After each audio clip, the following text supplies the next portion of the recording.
ये किसी भी आर्टिस्ट के लिए बहुत इंपॉर्टेंट होता है। मुझे और बहुत सारे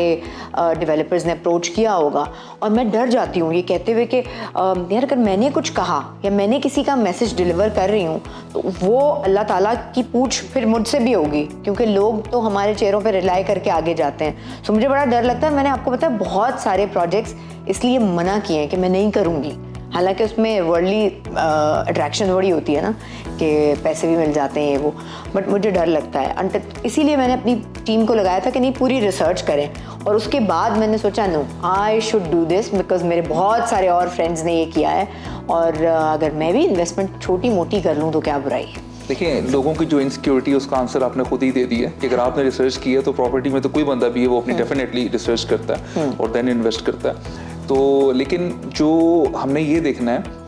कि एक रिसर्च है, सिर्फ इनका ये बिजनेस है और ये इनका विजन है, ये चीज़ें, लेकिन एक चीज़ जिस चीज़ में हम इन्वेस्टमेंट कर रहे हैं उसकी लोकेशन, उस बिल्डिंग के अंदर उसकी अमेनिटीज, फिर उसकी मेन चीज़ उसकी जो अप्रूवल्स हैं अथॉरिटीज से, उसकी अप्रूवल्स कंप्लीट हैं, तो उसकी अगर हम ये सारी चीज़ें देखते हैं तो फिर मेरा ख्याल है एक इनसिक्योरिटी नहीं रहती। लेकिन अगर ये सब चीज़ें नहीं हैं, आपके पास सब कुछ है, क्रेडिबिलिटी भी है, लेकिन आपके लिए वो लीगल इश्यूज जो हैं वो होंगे। और बाकी आपने एक और जो बात की ये कि हम एक बिजनेस भी बना सकते हैं। देखिए, मैं इस चीज़ को तब खुद मैं फील करता हूँ कि मैं खुद एक सिंगल एक दुकान से स्टार्ट करने वाला एक बिजनेसमैन हूँ। आज अल्हम्दुलिल्लाह हमारे ओवरऑल पंजाब में 102 आउटलेट हैं। तो वहाँ पे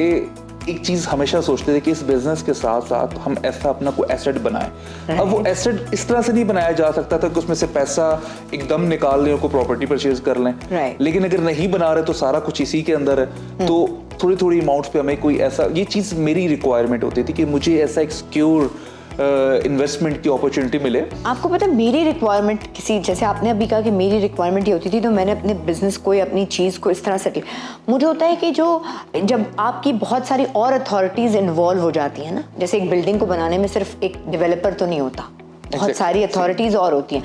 मुझे जो आप लोगों की सबसे बेहतर बात लगी, मैंने कहा नहीं भाई कहीं जाते तो नहीं, इतने सारे अप्रूवल्स हैं,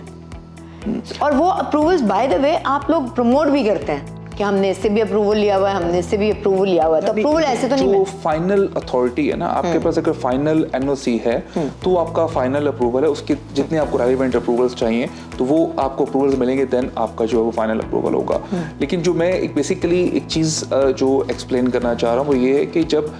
मैं अपना बिजनेस भी जब कर रहा था तो उसमें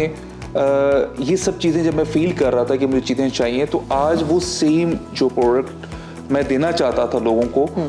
जो मुझे चाहिए थी, आज मैं वो अल्हम्दुलिल्लाह दे दी। और वो पाकिस्तान के अंदर, ये बात मैं बड़े फख्र से कहूँगा कि एक सिंगल डेवलपर नहीं है पाकिस्तान में कि जो इतने इजी पेमेंट प्लान के साथ और इन तमाम अप्रूवल्स, क्योंकि अप्रूवल्स सिर्फ ये नहीं कि हमने जाना एप्लीकेशन डालनी और अप्रूवल मिल जाना, डेफिनेटली उसकी फीसेस हैं, और जो बहुत हैंडसम फीसेस होती हैं, कमर्शलाइजेशन करवाना, अपने पूरी लैंड की कॉस्ट का 20% कमर्शलाइजेशन कराना है, फी पे करनी है, फिर उसकी स्ट्रक्चर की, फिर आपने अगर FAR एक्स्ट्रा अचीव कर रहे हैं जो कि करोड़ों में होती हैं। नॉर्मली बिल्डर क्या करता है कि उन चीज़ों को डिले टैक्टिक्स यूज करता है या उसको इग्नोर करता है, तो बाद में वो खुद भी सफ़र करता है और क्लाइंट भी उसके सफ़र करते हैं।